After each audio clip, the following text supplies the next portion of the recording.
Welcome back to my channel. It's Leah with SkinBeautifulrx. I'm a licensed esthetician, and today we are talking about product layering. For the most part, it should not be that complicated, but let me tell you, the majority of questions I get DM, emails, in person, is am I layering my products correctly? That leads to people having anxiety over, are they gonna get all the benefits that they want if they're not layering it correctly? Are things penetrating appropriately?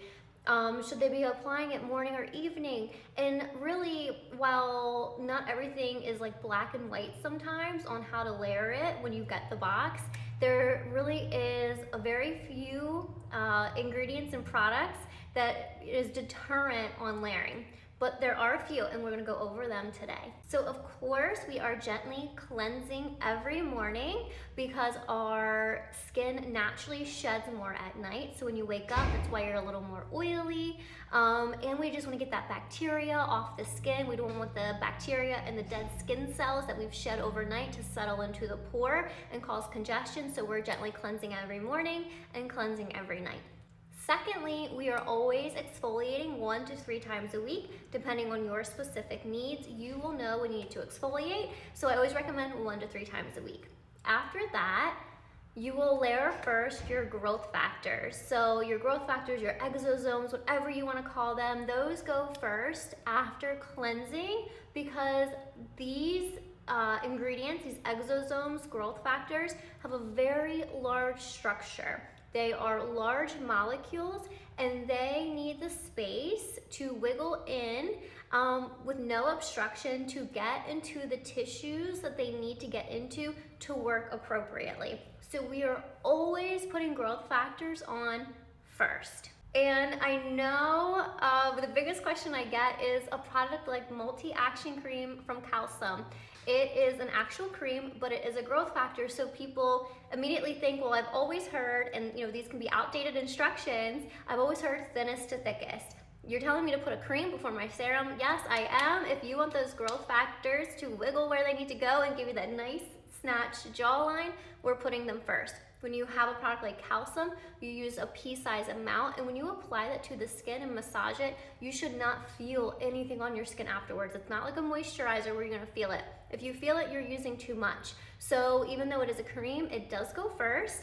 And factors, no matter what consistency it is, it will go first. And the next step that I recommend if you want a really easy way to know how to apply your products is after growth factors, you're going to then apply your eye cream. And the reason I like to do this is because not all products can go into the eye area or that nice thin, beautiful tissue around the eye.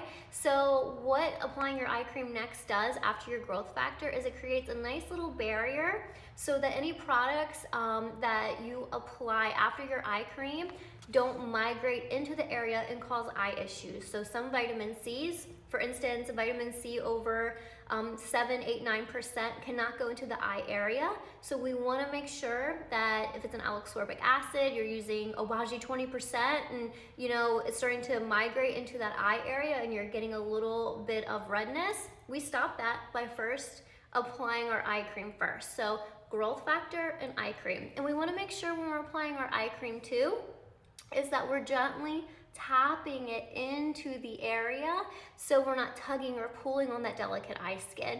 And you are also making sure you go all the way around the eye, all the way to the temple. And if you can put it above the eye, we're doing that also. So using your eye cream appropriately is so important. I know next thing I recommend is applying any spot treatments as your next step.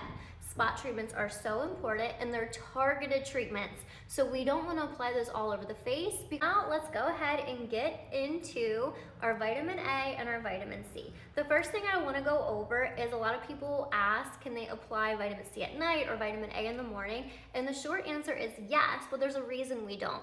So 40 years ago or more, the only thing we had was tretinoin and ascorbic acid. Well, when using these ingredients together, it makes our skin extremely sensitized. So the new rule of thumb is your ascorbic in the morning and your vitamin A at night.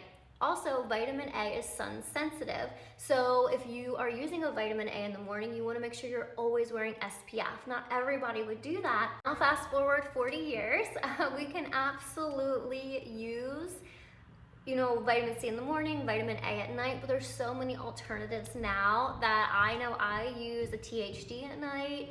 I can use my osmosis retinaldehydes in the morning. So it's very customizable to your specific needs and to your routine.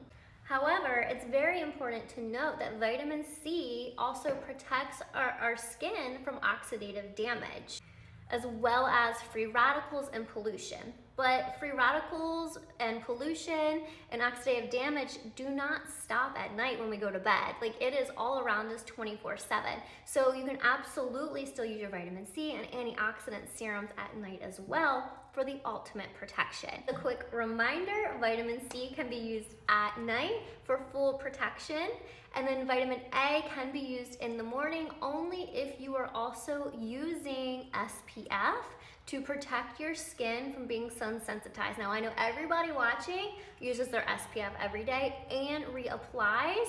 That was step 4, now step 5. I always follow up my serums, so you're gonna use your targeted serums as step 4, vitamin A, vitamin C, any targeted serums. And then the next thing after your treatment steps, and you can have 1 or you can have 2, how many ever you want in your routine's totally fine. You'll put those in your routine. You can even mix those together and apply. But the next step after that is gonna be your hyaluronic acid. Hyaluronic acid helps with hydration, anti-aging, and it really helps protect against environmental factors and damage your skin. I like applying my hyaluronic acid after my treatment products to seal everything in.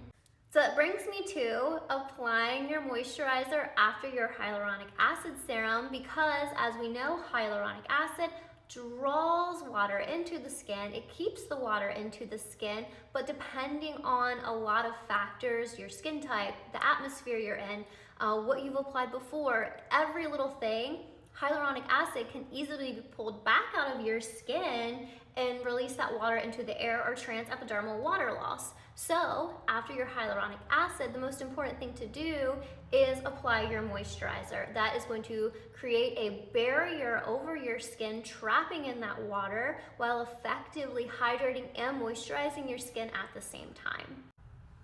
Last and certainly not least, and this is only in the morning, the last step after moisturizer, and at night it will be your moisturizer, but if we're talking in the morning, the last step of course is going to be your SPF, and we're always reapplying every 2 hours.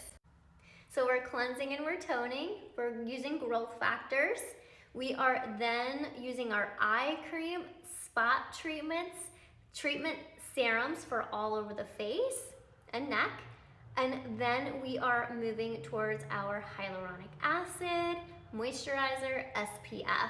And like I said, guys, majority of you are doing it perfectly. And I overthink it because skincare is not that hard where you should be overthinking it that much. If it's an exosome or a growth factor, put it first. If it's an SPF, make sure it goes last, and we can work out anything in between. I hope you guys found this video super helpful. Let me know in the comments. See you guys.